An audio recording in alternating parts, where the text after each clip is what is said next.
नहीं नहीं नहीं नहीं नहीं नहीं नहीं नहीं नहीं।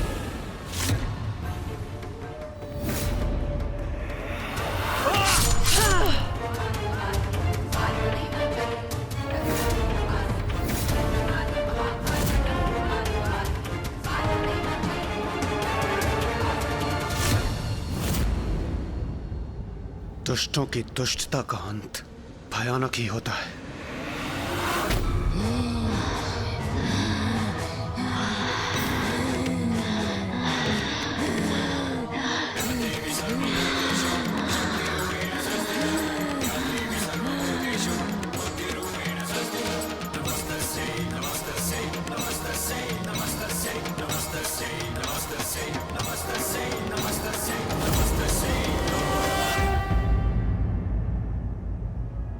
माता, आपने एकाक्ष का वध किया।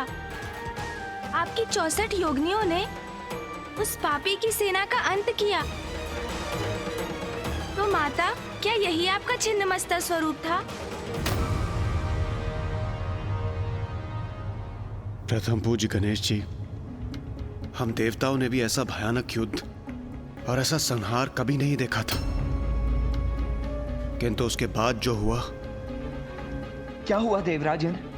क्या हुआ था उसके बाद? अभी मेरे छिन्नमस्ता स्वरूप ने पूर्णता कहाँ प्राप्त की थी? पूर्णता अर्थात माता? रक्त की पिपासा बहुत भयंकर होती, वो कभी नहीं मिटती है। असुरों का रक्त पान करने के बाद भी मेरी योगिनियों की पिपासा अभी शांत नहीं हुई थी। वो तो और बढ़ती जा रही थी। वो मुझसे और रक्त मांग रही थी।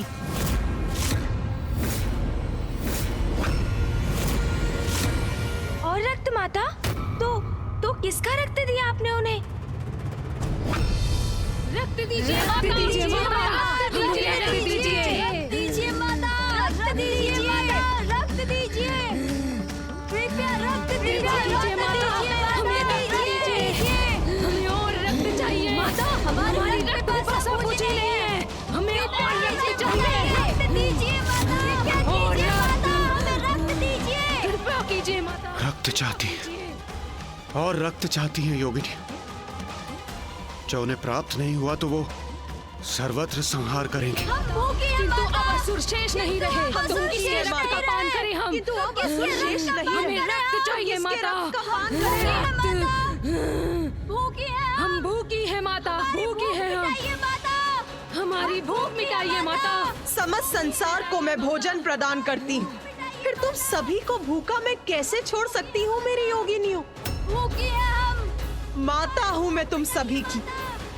तुम सभी की भूख मिटाने के लिए, तुम सभी के आहार के लिए मैं तुम सभी को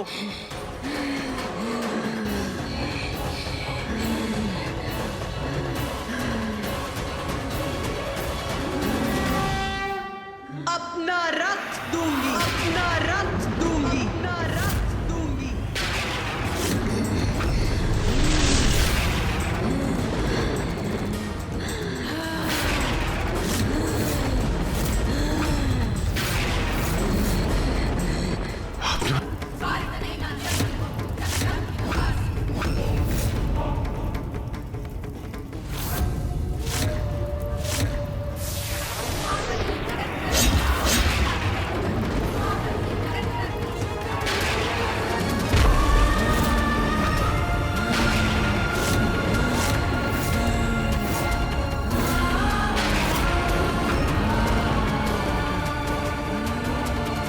माता ने अपने ही शीश को अपने तन से विलग कर दिया।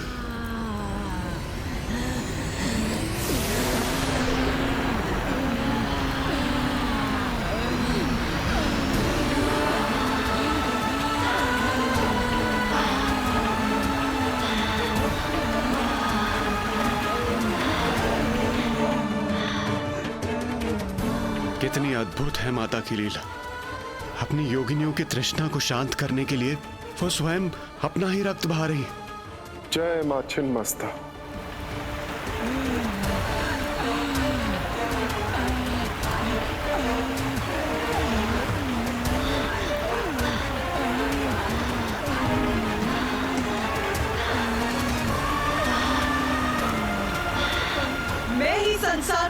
भोजन देती और मैं ही उसका भक्षण भी करती। शक्ति के शीश विहीन होने पर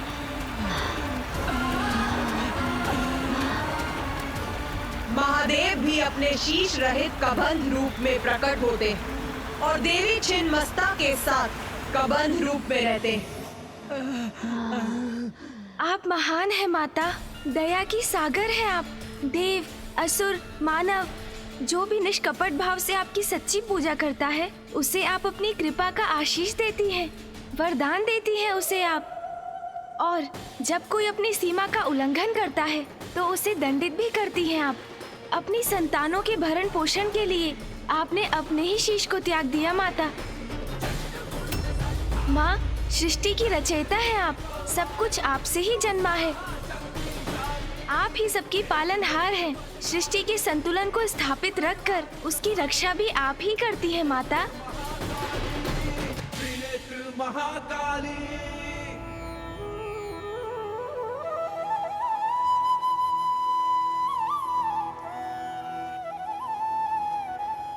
माता, आपका प्रत्येक स्वरूप आपकी शक्ति और आपकी लीला का अद्भुत अनुपम उदाहरण है।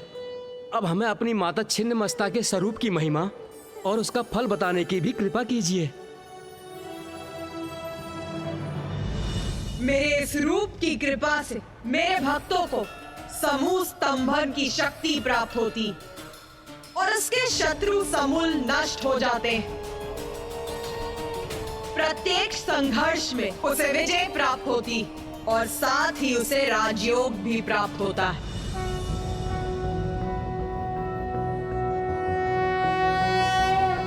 नाभो शुद्ध सरोज वक्त्र विलसद्बान्धुक पुष्पारुणम् भास्वद भास्कर मण्डलं तदुदरे तद्योनि चक्रं महत् तन्मध्ये विपरीत मैथुन रत प्रद्युम्न सत्कामिनी पृष्ठस्थान तरुणार्क कोटि विलसत्तेजः स्वरूपां भजे।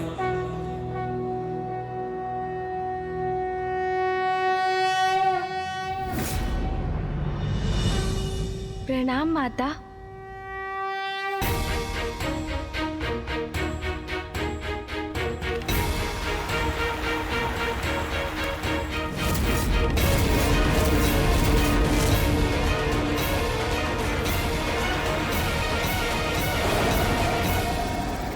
मुझे अनुमति है ना माता कि मैं अपना प्रश्न आपसे पूछ सकूं? पूछो अपना प्रश्न। माता, आपके द्वारा त्रिदेवों को प्रकट करने की जो प्रक्रिया आरंभ हुई उसमें आपने जल, पृथ्वी, सूर्य और 14 भुवनों का सृजन किया।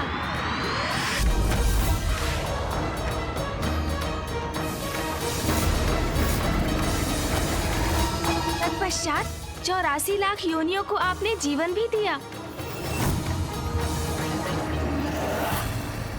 और तब प्रजनन के माध्यम से जीवों को संतान भी होने लगे।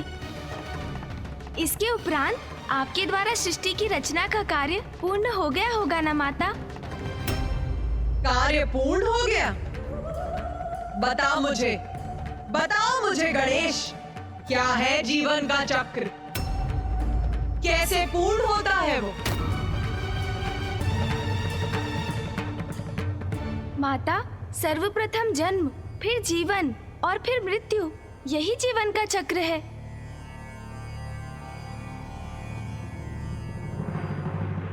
उत्तम उत्तर है तुम्हारा और उसी में तुम्हारे प्रश्न का उत्तर भी निहित है।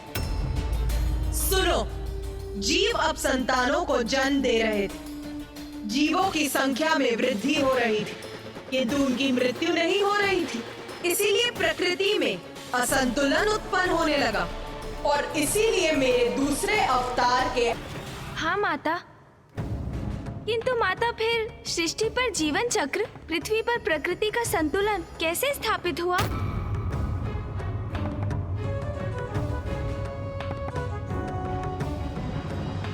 यही प्रश्न देवताओं के मन में भी उत्पन्न हुआ था। इसी का उत्तर पाने वो ब्रह्मदेव के पास गए और फिर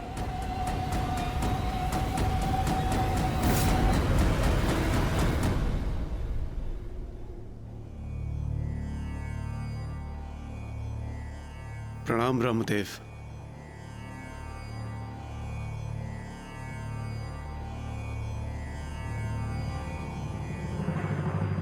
ब्रह्मदेव, पृथ्वी पर यदि इसी प्रकार जीवों का जन्म होता रहा तो उनके अंत की कोई व्यवस्था ही नहीं होगी। वहां जीवन के सभी साधन जैसे भोजन, जल, वायु सभी अपर्याप्त हो जाएंगे। सृष्टि का संतुलन बिगड़ जाएगा प्रभु। और प्रभु यदि ऐसा हुआ तो घोर अनिष्ट होगा। कृपया करके आप ही कोई समाधान सुझाकर इस समस्या का निदान कीजिए प्रभु। देवगण, आपकी चिंता सर्वथा उचित है, किंतु इस संसार में जो कुछ भी होता है उसके पीछे कोई बड़ा कारण अवश्य होता है। जब देवी श्री महाकाली ने संसार के जीवों को प्रजनन क्षमता प्रदान की तो उन्हें भी इस परिस्थिति का पूर्वानुमान अवश्य होगा।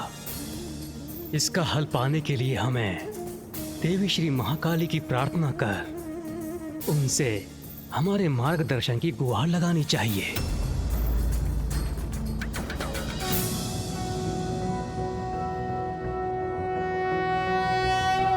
ॐ खड्गं चक्रगदेषु चापपरिघात्रशूलं भुशुण्डिं शिरः शङ्खं सन्दधतिं करे स्त्रीनयनां सर्वाङ्गभूषावृतां नीलाश्मधुतिमास्य पाददशकां सेवे महाकालिकां यामस्तौ व्यस्वपिते हरौ कमलजो हन्तुं मधुं कैटभम्।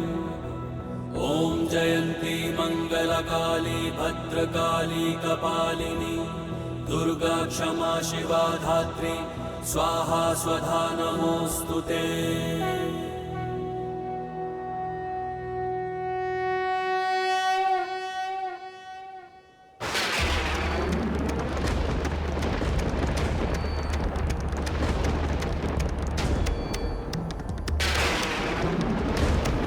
अचानक यहाँ इतना अंधकार कैसे छा गया?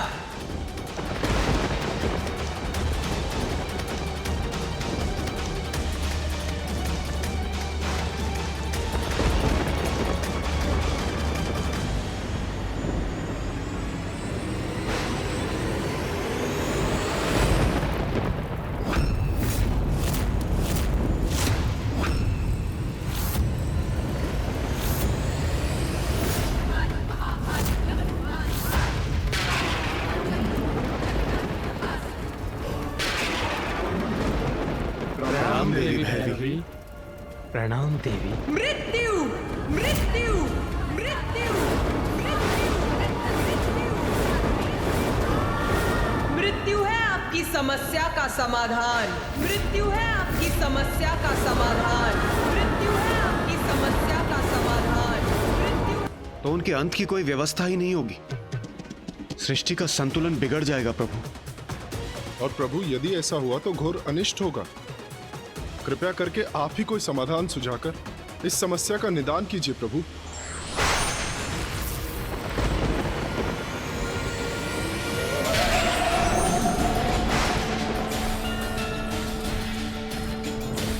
प्रणाम देवी भैरवी।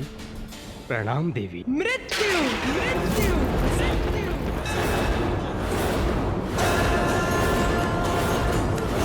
मृत्यु है आपकी समस्या का समाधान।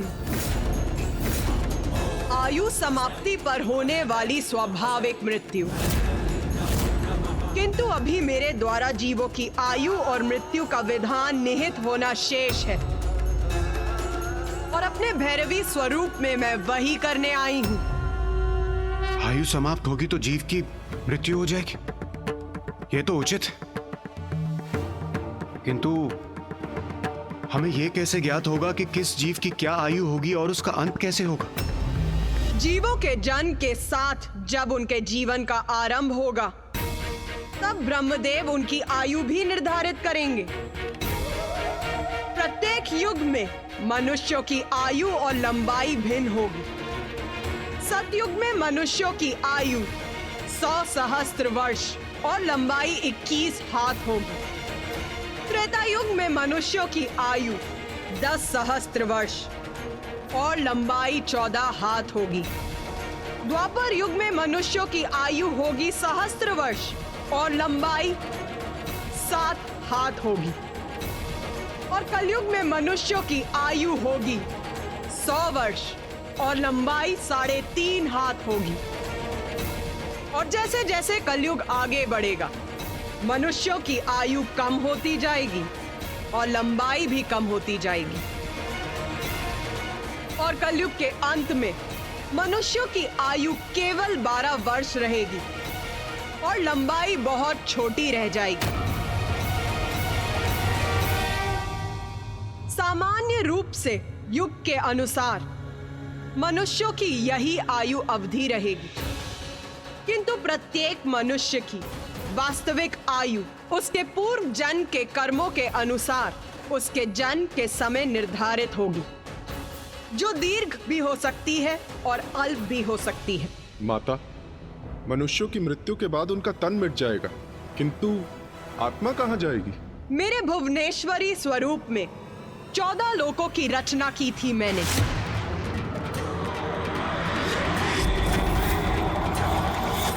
जिनमें आप सभी का निवास स्वर्गलोक भी है।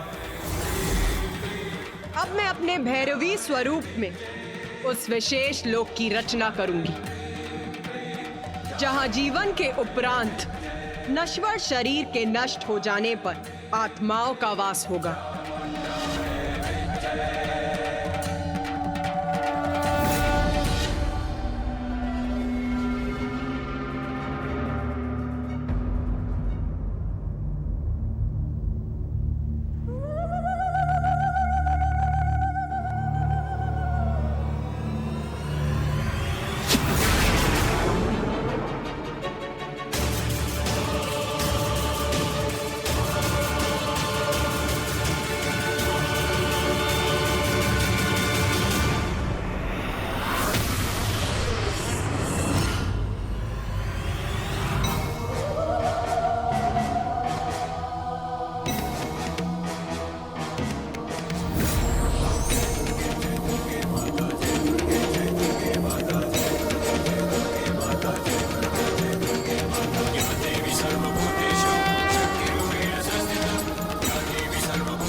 विशेष लोक।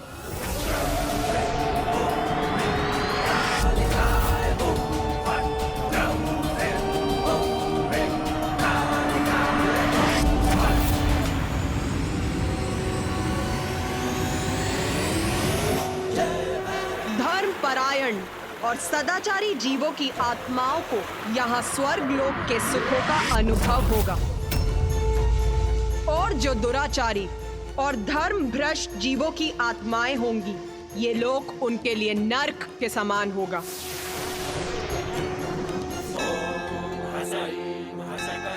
आत्माओं को यहाँ कर्मों का फल भोग कर, प्रायश्चित और साधना कर शुद्धि प्राप्त होगी।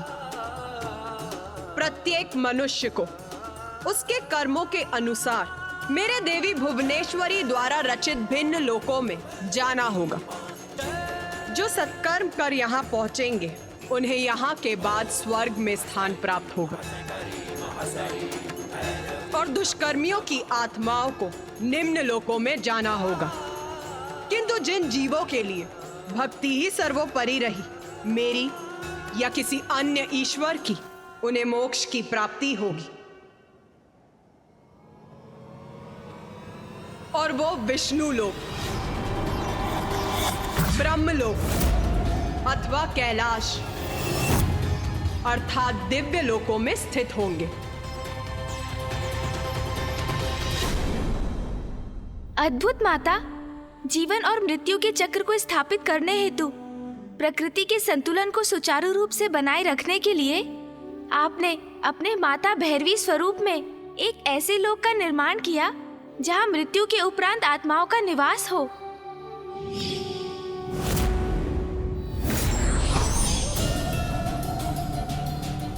तुम्हारे तुम्हारे मन में एक और प्रश्न उत्पन्न होने का आभास हो रहा है मुझे। पूछ गणेश, पूछ।